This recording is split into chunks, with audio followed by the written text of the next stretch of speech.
Muito bom ter vocês aqui de novo. Esse é o segundo episódio do Martech Cast in Company. Essa é uma iniciativa com patrocínio da Better Ads, apoio da ABAP, da ABA, Amigos do Mercado, Digitalx, Sinapro e Fenapro. Quem não ouviu o primeiro, está lá disponível em algumas plataformas, está no Spotify, está no YouTube, está no Deezer. Então pode checar como foi o nosso primeiro episódio. E agora nós vamos partir para o nosso segundo episódio do Martech Cast.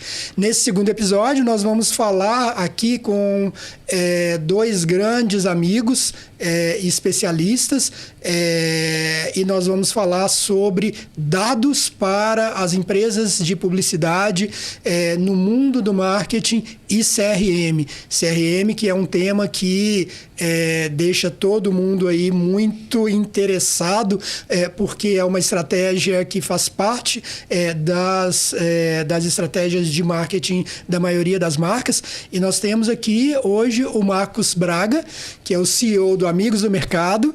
O Marcos Braga, ele gentilmente veio conversar conosco, e para debater com o Marcos Braga e comigo, nós convidamos o Pedro Debs, que é o gerente de dados de Ágil, e o Pedro Debs, um amigo de longa data, né?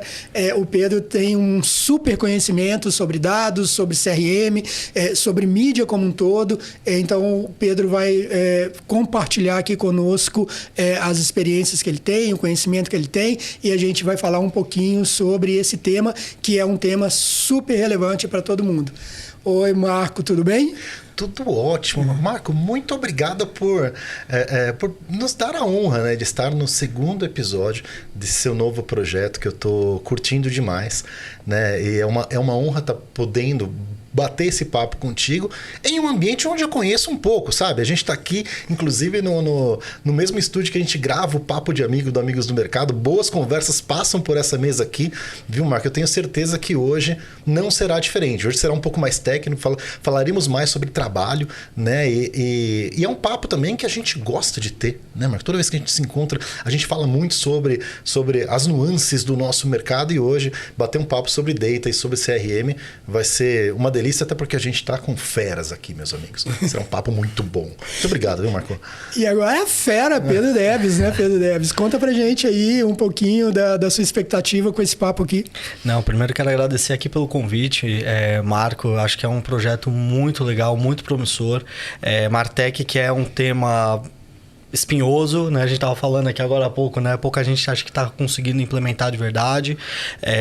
E, poxa, muito, muito ansioso para ver o que a gente vai conseguir abordar aqui hoje nessa frente de dados e de CRM, que acho que tem pano para manga aqui hoje. Então, a nossa dinâmica, normalmente, o Marcos ele vai fazer algumas perguntas que são de interesse, né? Que a gente chegou ao consenso aqui que são de interesse, e a gente vai debater em cima dessas perguntas. O Pedro Debs, ele vai colocar aí as experiências dele. Vamos lá, Marcos?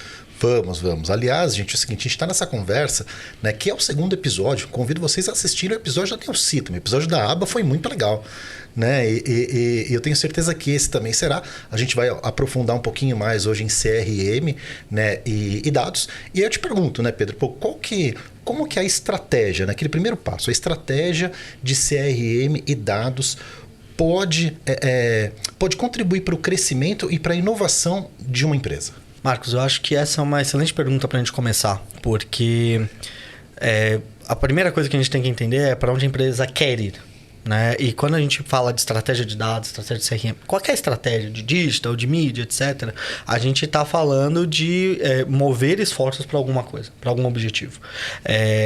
E por experiência própria, já passei por iniciativas de que não estavam alinhadas justamente com esse objetivo. Com a estratégia mãe, né? Porque tem uma estratégia que vem antes. Exatamente, das marcas, né? Qual é a marca prioritária? Quais são as regiões? O Brasil é um país imenso, né? Então, quais são as regiões prioritárias? E você investir em projetos de dados e de CRM que estejam desconectados, perde o sentido, perde o valor. Então, acho que o valor... A primeira coisa que eu penso...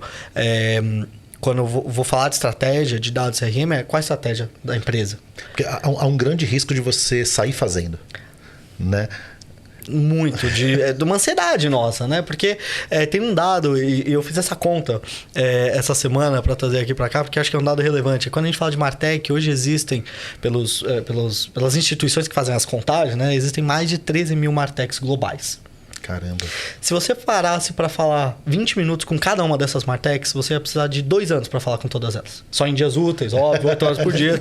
Mas se você só fizesse isso da sua vida... Sem tomar café. Sem tomar café, 20 minutos. E olha só, 20 minutos para conhecer uma Martech, né? A gente não conhece, mas se você fizesse isso, iam ser 2 anos. Depois de 2 anos, iam ter aparecido mais 5 mil Martechs no ritmo que a gente está crescendo.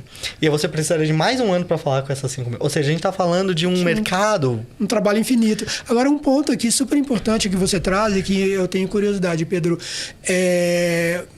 Claro, não é sair fazendo, é entender a estratégia da marca, entender a estratégia da empresa. Mas o quão as empresas elas estão abertas para poder alinhar a área de dados dentro dos departamentos de marketing?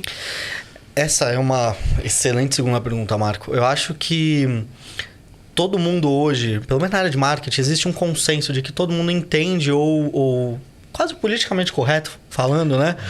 Dados são importantes. Muitas vezes as empresas nem sabem o que precisa ser feito com dados, qual que é o valor efetivamente que você pode extrair de um dado, né? E também acontece, eu acho, às vezes uma confusão dentro da empresa de que tipo de dados que a gente está falando. Uma coisa é um dado de sellout, de venda, outra coisa é um dado de um consumidor que você vai colocar dentro do seu CRM, que quando a gente está falando de Martech é principalmente isso, né? Ou investimento de mídia, qualquer coisa é dado. Então, eu acho que existe uma questão de maturidade dentro das empresas, que acho que aos poucos a gente vai vendo isso avançando muito. Acho que principalmente empresas da área que eu sempre trabalhei, né, de FMCG, elas estão quebrando essas barreiras, né? Eu acho que, por exemplo, um banco muito mais natural para eles. Eles vivem de dados desde o início, né? Eles são os grandes impulsionadores dessa cultura de dados, eu acho.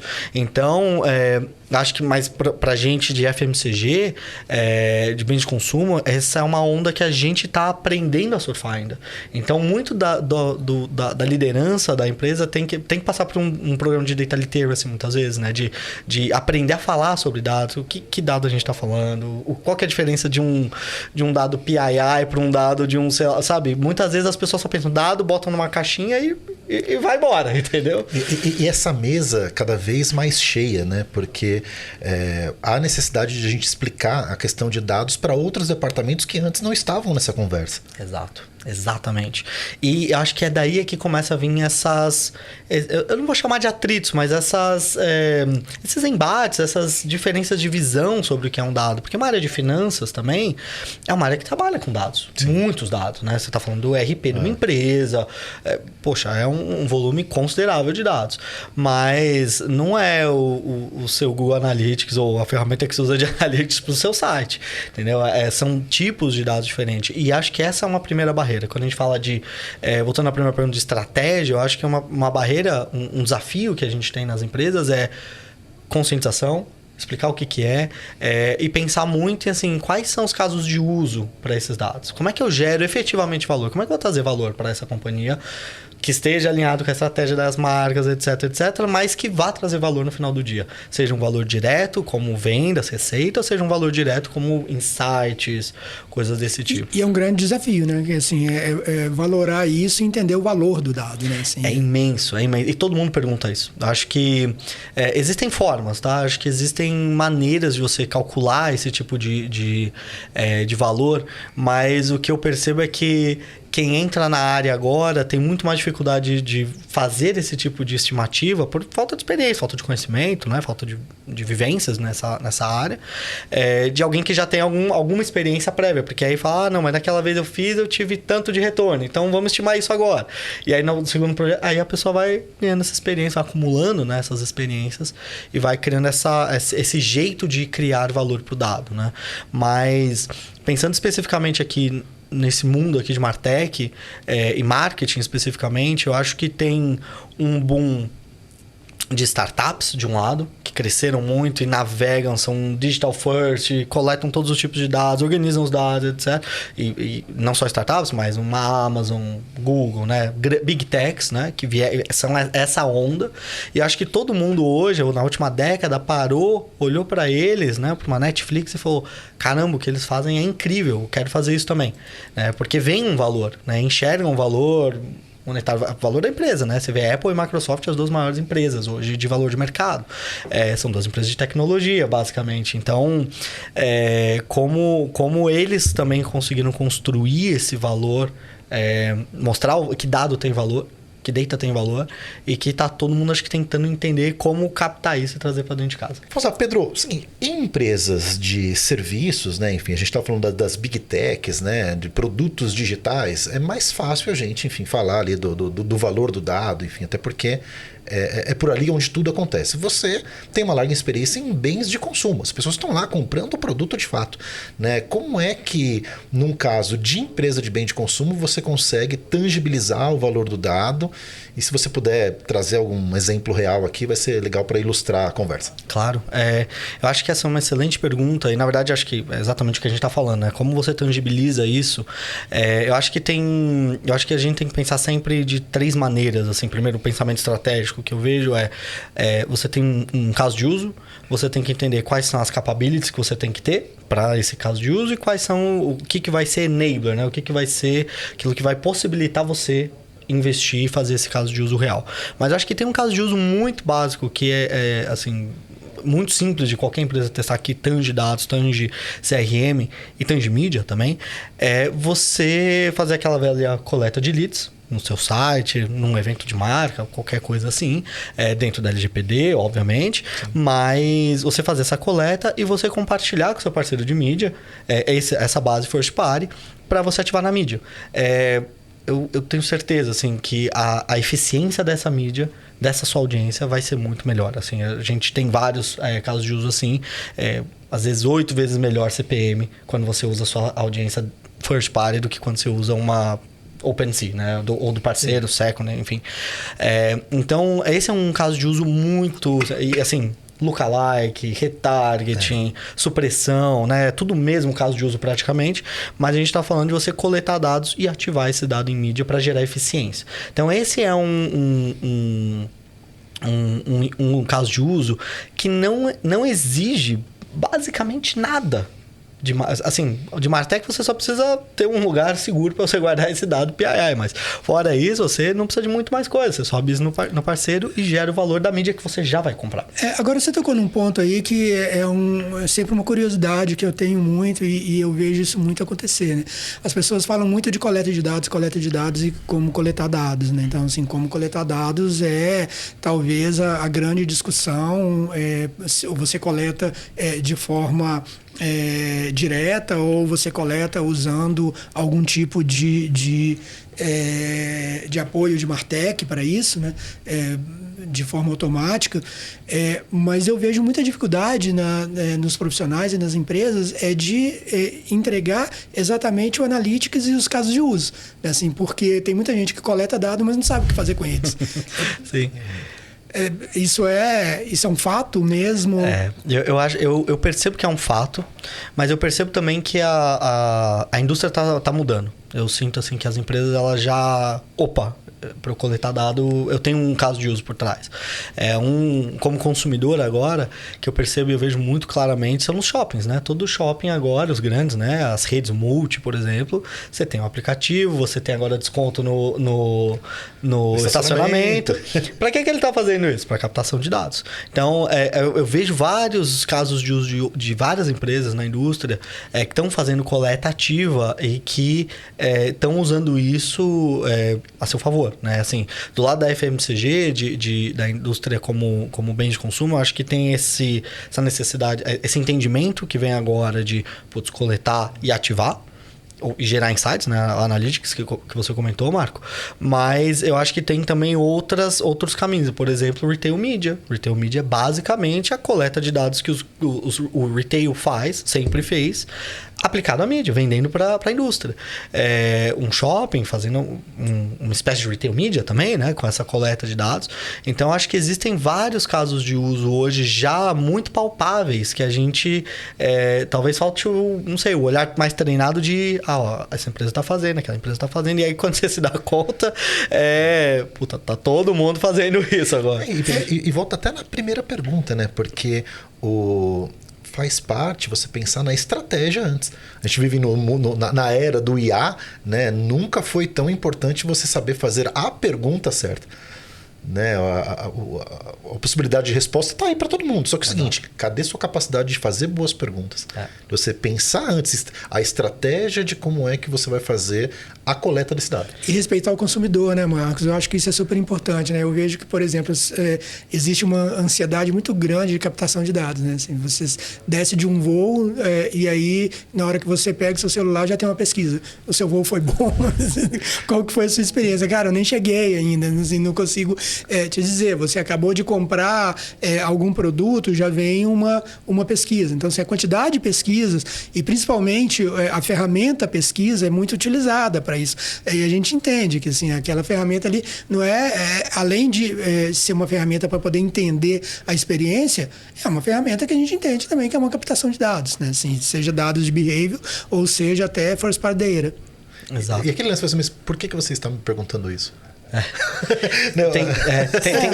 Tem que ter. Eu comentei da LGPD, mas acho que vai além da LGPD, né? Acho que a LGPD, GDPR, todas essas leis, elas na verdade vêm para ajudar a gente a entender que, você tem que fazer sentido, né? É bom senso. Acho que é isso, de estudo, assim. Se você tem que ter bom senso na hora de captar dados, tem que pensar, será que faz sentido eu fazer essa pergunta agora? Será que faz sentido eu fazer qualquer pergunta? Às vezes você não precisa fazer pergunta. A verdade é essa, né?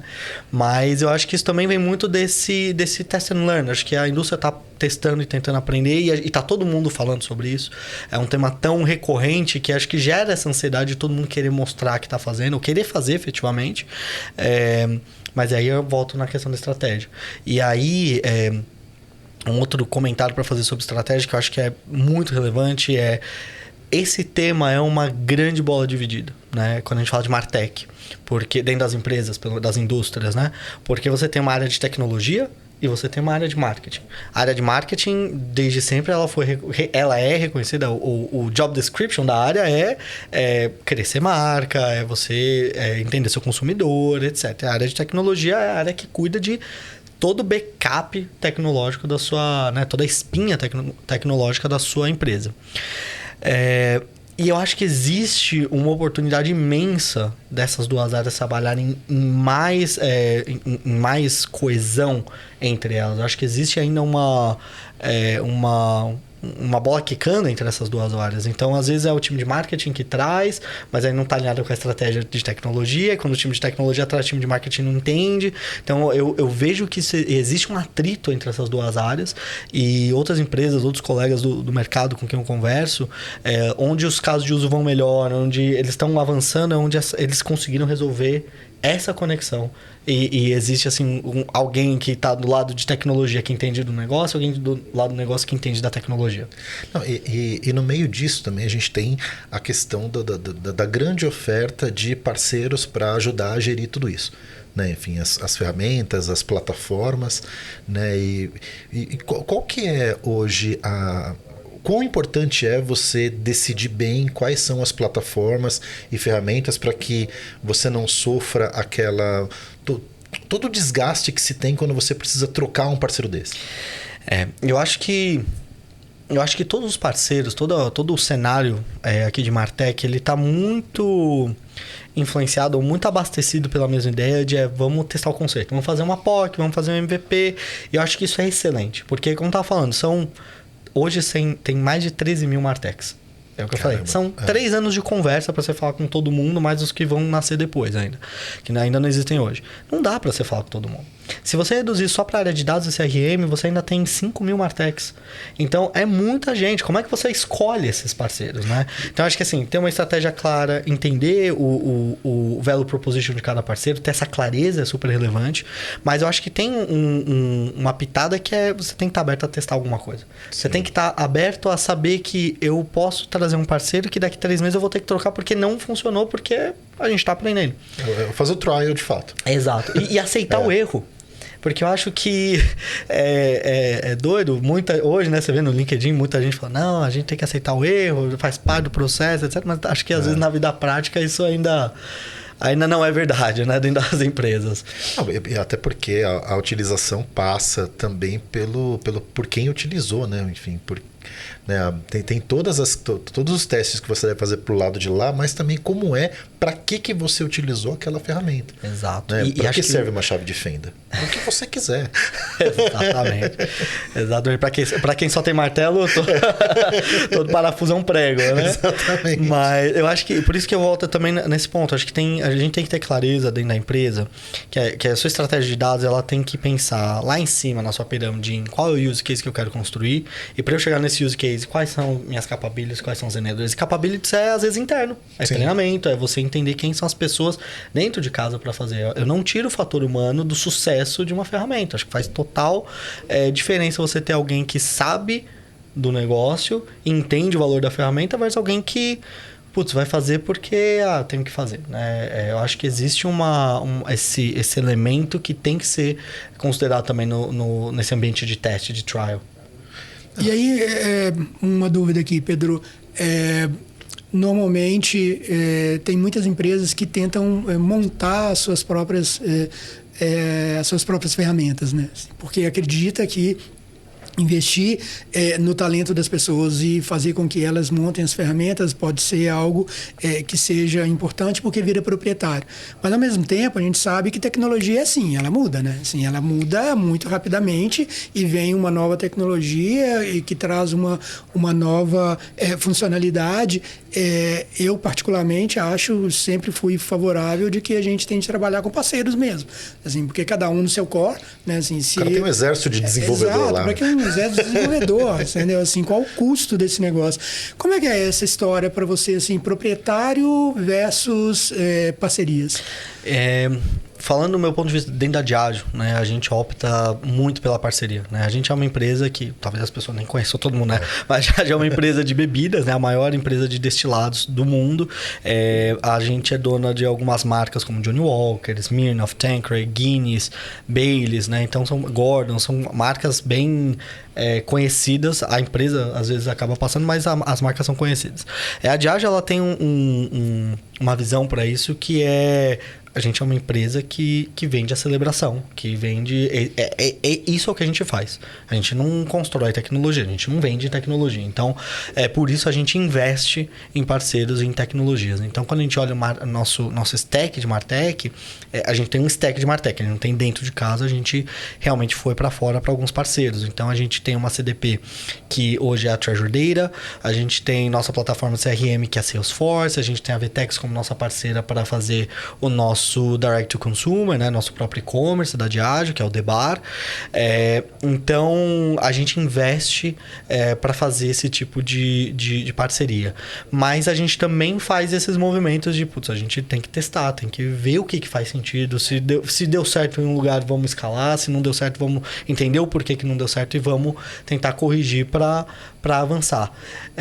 Mas, de novo, isso tem que estar muito conectado com o objetivo do negócio, né? Então, quando a gente fala de todo esse nosso stack, ele está muito apoiado da gente apoiar a celebração das marcas, né? Que as marcas apareçam nesse contexto para o nosso consumidor. Que o consumidor, quando a gente faça uma coleta do dado, seja uma coleta do dado relevante, que o consumidor não se sinta, por que eu estou dando essa minha informação para essa marca?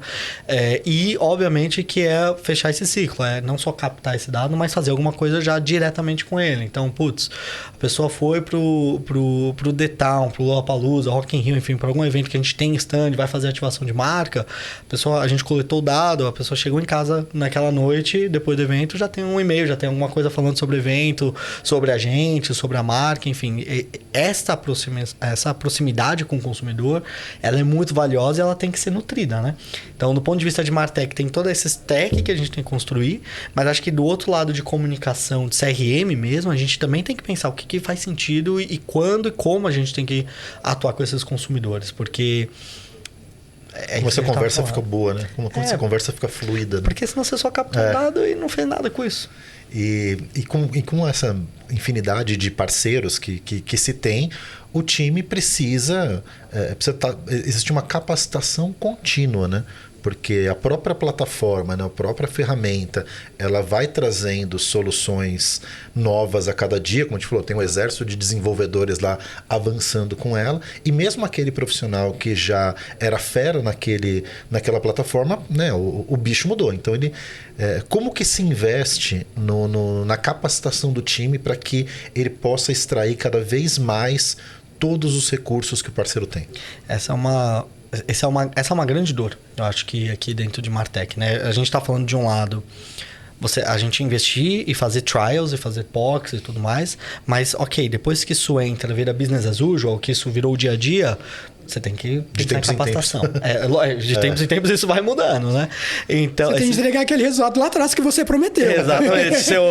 seu ROI lá de trás, ele tá lá, né? Seu time de finanças vai te cobrar isso do PNL. Então, esse ponto de capacitação, ele é muito relevante. Eu acredito que a gente tem que sempre incentivar o estudo. Acho que o estudo é uma coisa que a gente tem que incentivar anyway, mas assim, principalmente nesse momento, acho que nesse contexto, ele é super relevante. E isso não é fácil. Escolher parceiros também que consigam viabilizar esse aprendizado contínuo. Exatamente. Não basta ele entregar tudo aquilo que ele promete, né? Para assim, cara, como é que eu faço o meu time extrair tudo? Né? Pô, eu que tenho um tempão de mercado aí, o Marco também deve saber. Putz, a gente viveu a vida inteira sem utilizar 10% dos recursos do Excel. Né? E quando a gente fala de uma contratação de uma ferramenta de CRM, enfim, uma ferramenta de dados, é necessário que a gente conheça, sim, né, todas as possibilidades que tem andando de acordo com os objetivos da companhia. Né? Porque também é utilizar isso com o olhar de Diageo, né? Com o olhar da marca que você está. Exatamente. Ô Pedro, e com 13 mil Martechs e com 5 mil a cada ano aparecendo, eu creio que o perfil do profissional mudou, né? Assim, as exigências mudaram. Como é que o mercado ele está preparando pessoas para poder entrar nesse mundo? Olha, que pergunta boa, Marco. Eu acho que quando a gente fala do mercado de dados, né, de profissionais de dados, eu acho que a gente viu um aquecimento, um super aquecimento dessa última década, né? Assim, dos últimos 10 anos, eu lembro, há 10 anos atrás, eu lembro que se falava, Data Scientist é a profissão do futuro, só se falava disso, aí depois virou Data Engineer, depois virou Machine Learning Ops, sei lá, agora deve ser o IA. O IA. Quem sabe mexer com IA IA generativo. Esse é o negócio. Mas eu acho que... Mas todos eles têm uma coisa em comum, que é o lado técnico. Né? Ou de ser um bom desenvolvedor, de entender fazer a ferramenta, né? De fazer a ferramenta. Eu acho que tem um outro lado nessa área de dados CRM, que é o lado talvez do consumidor dessas ferramentas e quem vai gerar valor para a empresa, etc. Que eu entendo que exija menos, hoje eu exijo menos dessa pessoa o lado técnico e muito mais eu tenho que exigir um lado de gerenciamento de projeto. Porque é isso que essa pessoa no final está fazendo, ela não está desenvolvendo. Claro, a pessoa tem que... É bom ela conhecer de estatística, vai ser bom essa pessoa conhecer de linguagem de programação de SQL, o Python, vai ser ótimo essa pessoa conhecer isso. Mas o skill fundamental do dia a dia dessa pessoa, numa empresa como a Diageo, por exemplo, é gerenciamento de projeto. É entender a ferramenta, entender como aquilo se conecta com a estratégia e como eu vou gerenciar os meus parceiros, minha agência, meu fornecedor ou internamente o time a usar a ferramenta para extrair o valor dela. Então, eu acho que tem essas duas vertentes. Sim, mudou o perfil do profissional de dados. Acho que ele tem ficado cada vez... Subindo um pouco, cada vez mais a barra, assim, de ser uma boa pessoa de dados, assim, tecnicamente falando. exige muito mais hoje.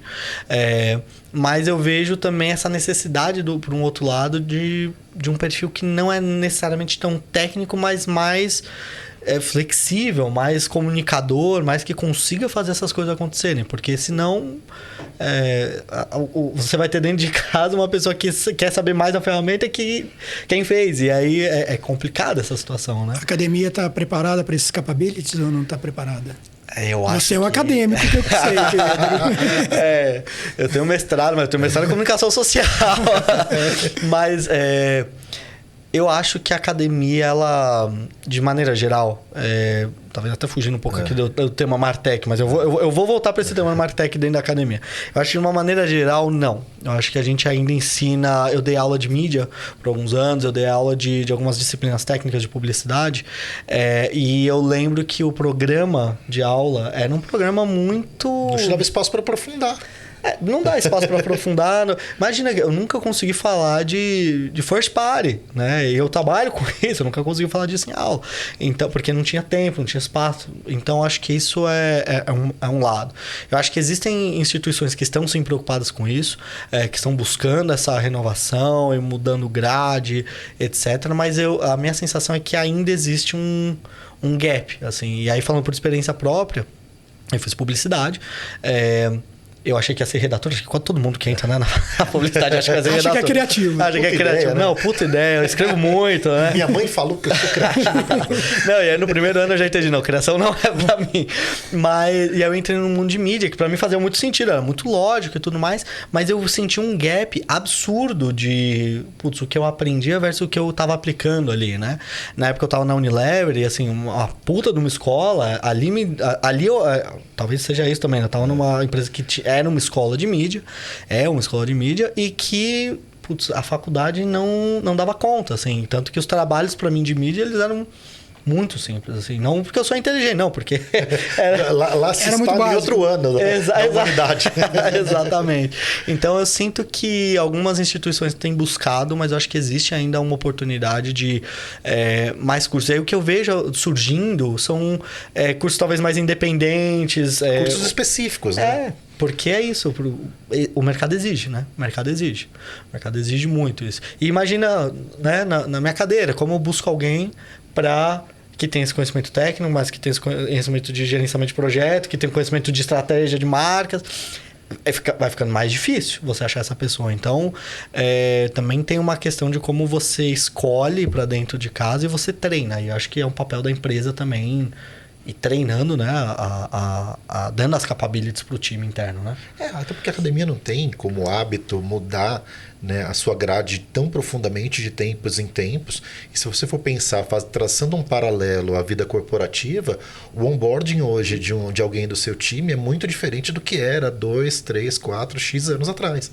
Porque ele vai se adequando às ferramentas, ao dia a dia e tal, e isso é muito mais vivo. Não dá para trazer essa velocidade de ajuste, né, para o mundo acadêmico. Até porque existem algumas diretrizes que também não podem deixar de ser colocadas, e a academia também acaba cumprindo muito bem esse papel.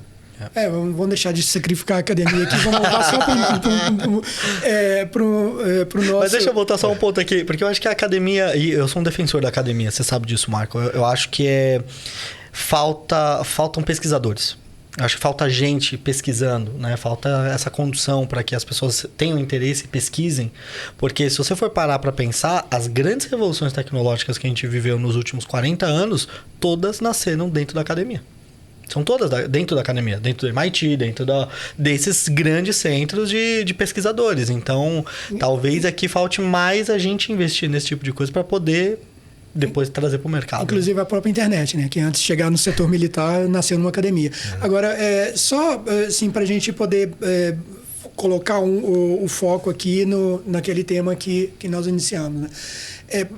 Fala pra gente, assim, na sua visão, como que é essa jornada toda quando a gente pensa aqui do ponto de vista de estratégia de marketing para poder chegar até uma inserção de CRM e o que o CRM contribui dentro dessa jornada? Legal.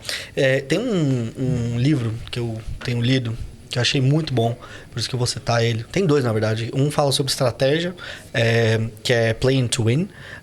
Agora eu não lembro o nome dos autores, depois a gente dá um jeito de achar isso.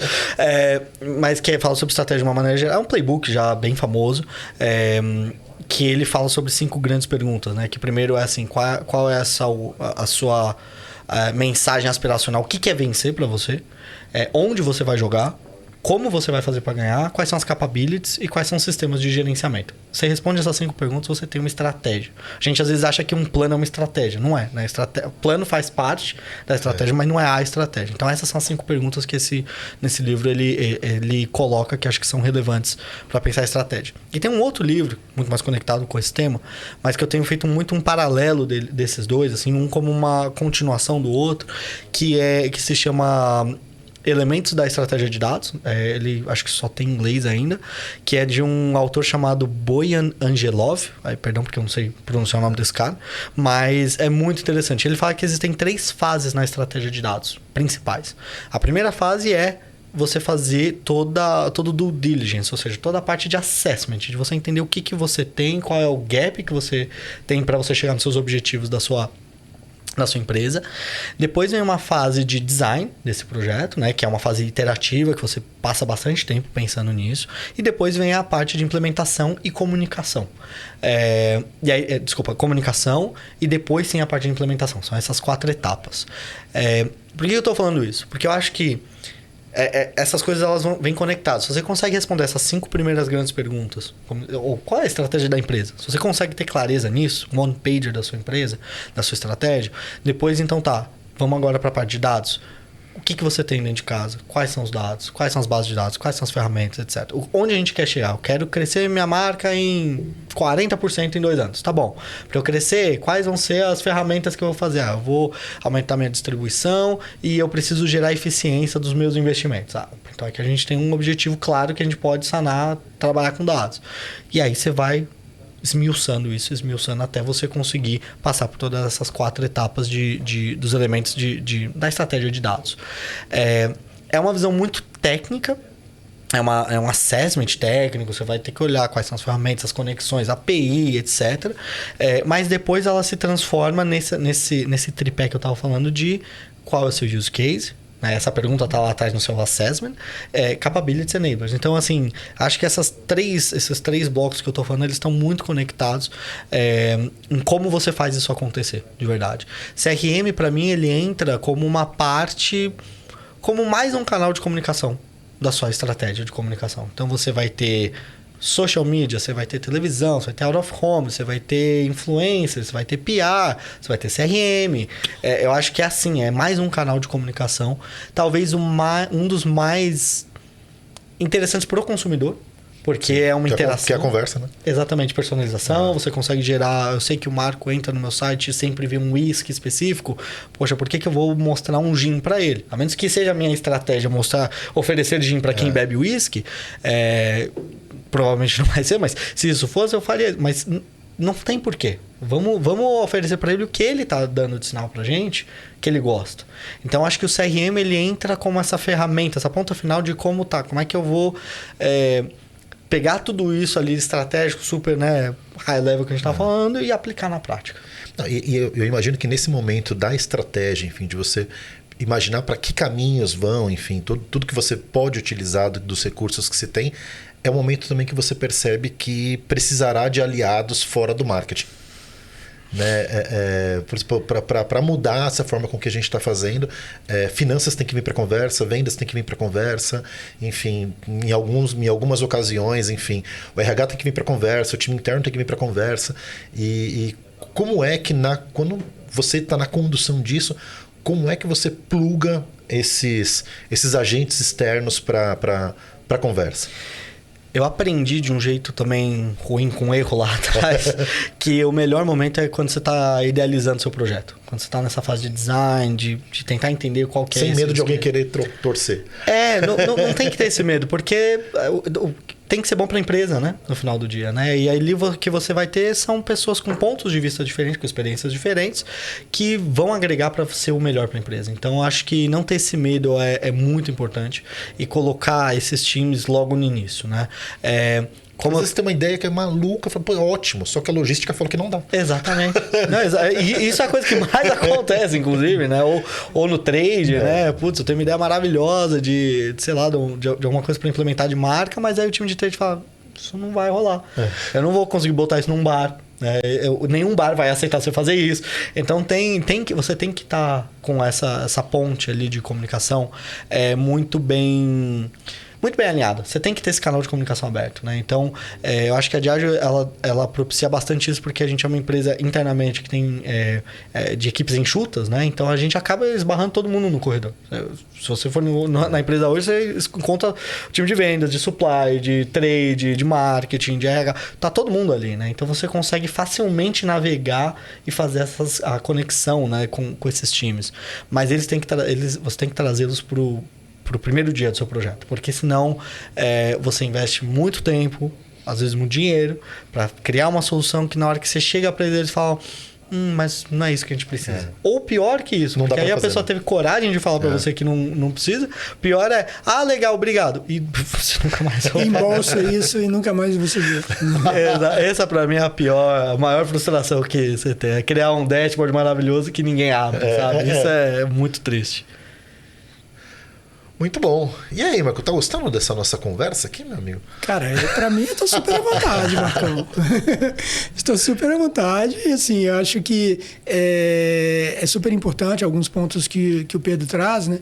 E principalmente esse dia a dia, né? Como é que desmitifica esse dia a dia do que é uma estratégia de Martech, dados e de CRM, né?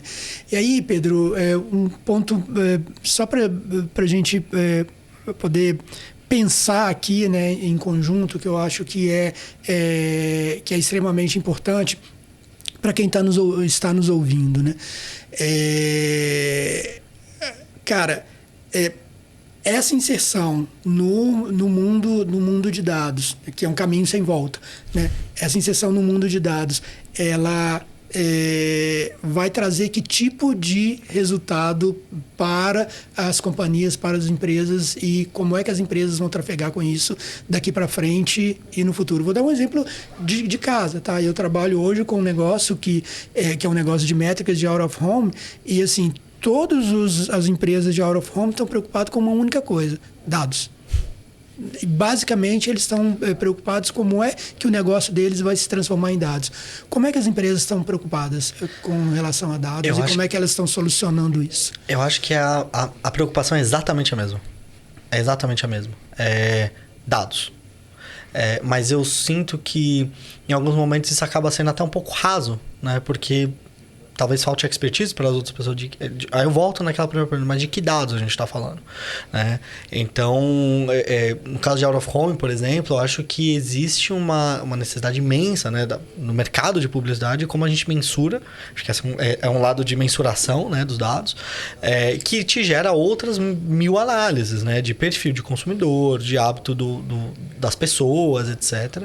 E até de rentabilidade desses investimentos em out of home. Então, é muito esse foco, né?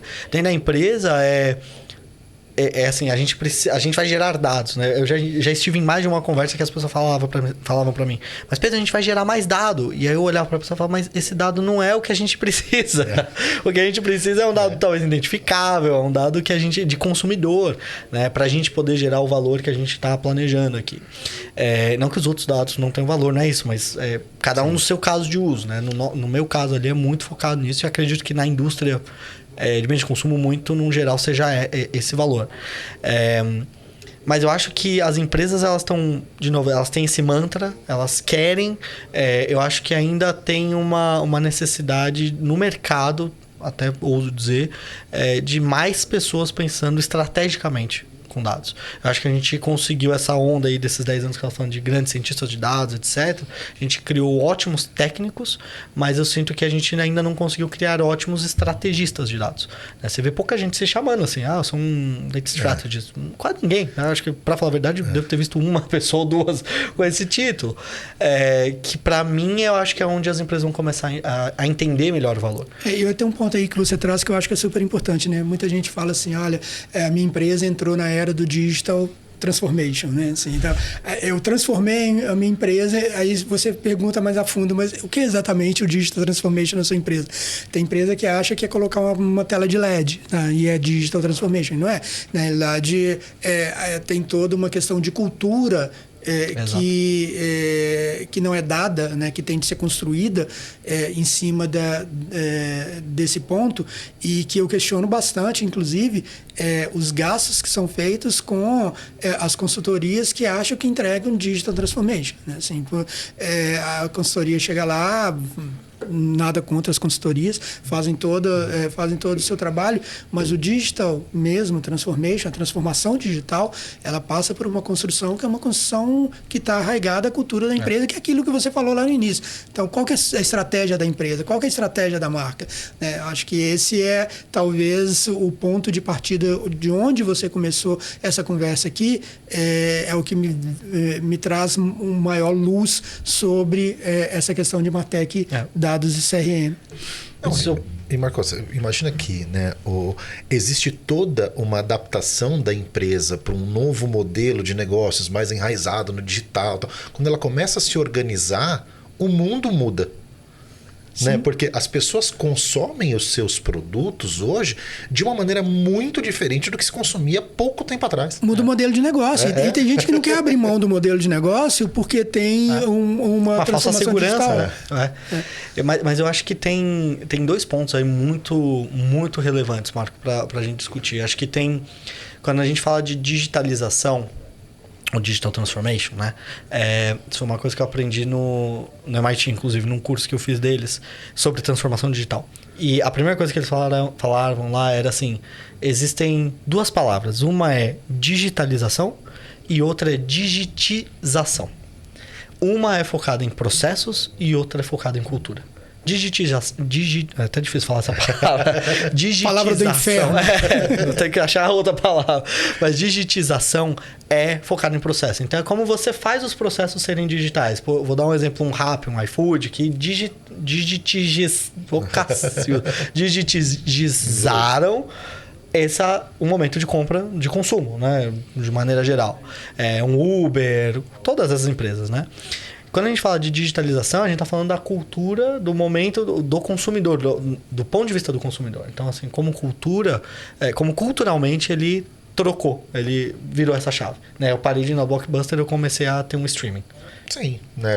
Eu tô lá tomando meu Tanqueray lá na casa do meu pai, né? E antes eu passava no Pão de Açúcar que está no meu caminho, pegava ali e tal. Hoje não, hoje eu entro no aplicativo lá, que entrega lá, gelado, tal, não sei o que, bacana.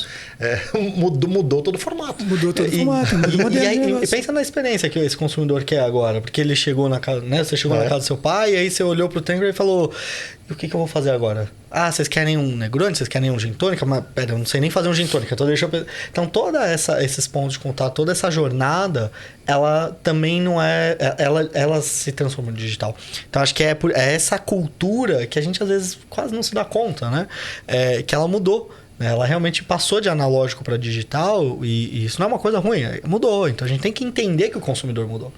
E que ele está dentro de um bar, mas ele está pesquisando, ele está com o celular, ele foi ele quer te ouvir muito mais sobre como se constrói o drink. Exatamente. E essa jornada digital que terminou em drink, a gente vai ter de parar por aqui. Sair para tomar um drink. Dava para a gente continuar e esticar essa conversa por uma jornada bem mais longa, mas eu tenho, né, a gente tem de respeitar aí o nosso ouvinte, a pessoa que está nos assistindo, as pessoas que estão nos vendo, e lembrar que é o seguinte, primeiro agradecer muito Marcos Braga aqui pela sessão daqui do estúdio onde se grava o Papo de Amigos aqui do Amigo do Mercado. Uma conversa super satisfatória. Agradecer Pedro Debs aí de compartilhar com a gente toda essa experiência e essa inteligência que está sempre pulsante aí.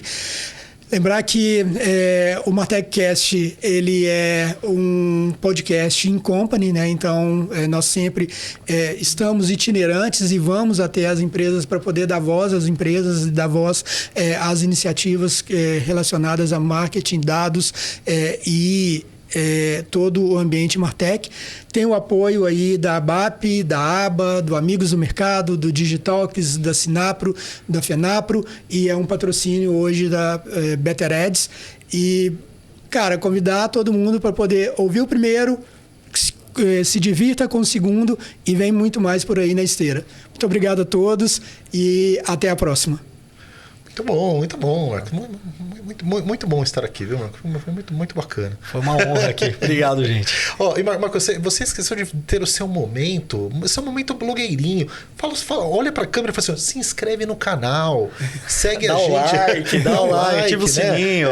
Porque é uma forma, né? A gente tá falando tanto de dados aqui, é uma forma até da audiência continuar ouvindo as próximas conversas, né, Marco? Então, acho que se inscreve no canal, ativa o sininho lá para que os outros conteúdos também cheguem a vocês, porque essa foi uma conversa muito boa e eu tenho certeza que as próximas também serão, né, Marco?